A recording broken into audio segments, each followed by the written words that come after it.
সাপের নাম শুনলে অনেকে ভয় পেয়ে যান, আবার অনেকে ঘৃণা করেন। সাপকে প্রাণী হিসেবে ঘৃণা করা তার মূল কারণ হচ্ছে তার বিষ। এই বিষের কারণে অনেকের মৃত্যু হয়। এই সাপের ভিতরে কিছু আছে বিষহীন, আবার কিছু আছে খুবই বিষাক্ত। আসুন আজ আমাদের এই ভিডিও জুড়ে জানাবো যে বর্তমান পৃথিবীর সব থেকে বিষাক্ত 10টি সাপ কী এবং এদেরকে কোথায় পাওয়া যায়। কখনো কি আপনার মনে প্রশ্ন জাগেনি এই সাপগুলো কি কি? আমাদের লিস্টে 10 নম্বর আছে বুম স্কাই সাপ, সাহারান আফ্রিকায় একে পাওয়া যায়। আমাদের লিস্টে 9 নম্বরে আছে সিক, ভারত মহাসাগরে এবং প্রান্ত সাগরে এই সাপকে পাওয়া যায়। আমাদের লিস্টে 8 নম্বর আছে জেড অ্যান্ডাল, অস্ট্রেলিয়া এবং নিউ গিনিতে এই সাপগুলোকেই সব থেকে বেশি দেখা যায়। আমাদের লিস্টে যে সাপটি আছে সেটি হচ্ছে ফিলিপাইনের কোবরা, ফিলিপাইনেই পাওয়া যায়। ফিলিপাইন ছাড়া অন্য কোনো ওয়েদারের সাথে এই সাপ নিজেকে ম্যাচিং করে তুলতে পারে না, তাই এই সাপ ফিলিপাইনের বাইরে কোথাও গিয়ে তার বিস্তার লাভ করতে পারে না।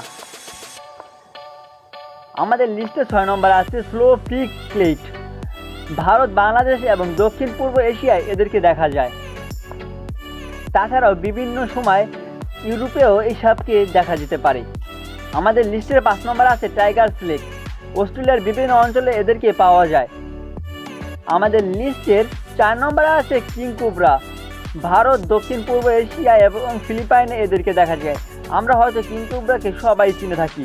আমাদের লিস্টের 3 নম্বর আছে ব্ল্যাক মাম্বা সাপ, সাহানায় আফ্রিকায় এদেরকে পাওয়া যায়। এই ব্ল্যাক মাম্বার সাপ শুধু আফ্রিকায় জঙ্গলেই পাওয়া যায়, তাছাড়া অন্য কোথাও এই সাপের কোনো বিস্তার এখন পর্যন্ত দেখা যায়নি। তবে আমাদের লিস্টের দ্বিতীয় সাপটি হচ্ছে দুবাইরাস রাসেলস ভাইপার, ভারত, শ্রীলঙ্কা, বাংলাদেশ এবং দক্ষিণ পূর্ব এশিয়ায় এদেরকে পাওয়া যায়। তবে এই মুহূর্তে এই সাপের বিস্তার বাংলাদেশে একটু বেশি দেখা যাচ্ছে, তবে দক্ষিণ পূর্ব এশিয়ায় মোটামুটি অনেকখানেই এই সাপের বিস্তার রয়েছে। এই সাপ আমাদের লিস্টের দ্বিতীয়তম স্থানে আছে। আমাদের লিস্টের প্রথমে আছে অ্যান্ডার তাইপান, অস্ট্রেলিয়ার আদনসিং অঞ্চলে এদেরকে পাওয়া যায়। তাছাড়া অন্য কোথাও এই সাপের বিস্তার আজ পর্যন্ত দেখা যায়নি। তবে এই সাপ একটি বিশেষ গুণ আছে, বিশ্বের যে কোনো সাপের সাথে এই সাপের কোনো তুলনা হয় না। এই সাপগুলো অত্যন্ত বিষাক্ত এবং বিপজ্জনক, এগুলোর কাছাকাছি না যাওয়ায় আপনাদের জন্য নিরাপদ। ভিডিওটি ভালো লাগলে একটা লাইক, একটা কমেন্ট এবং একটা শেয়ার করে আমাদের মনোবলকে বৃদ্ধি করবেন। আর এরকম মজাদার ভিডিও পেতে আমাদের সঙ্গে থাকবেন। খোদা হাফেজ।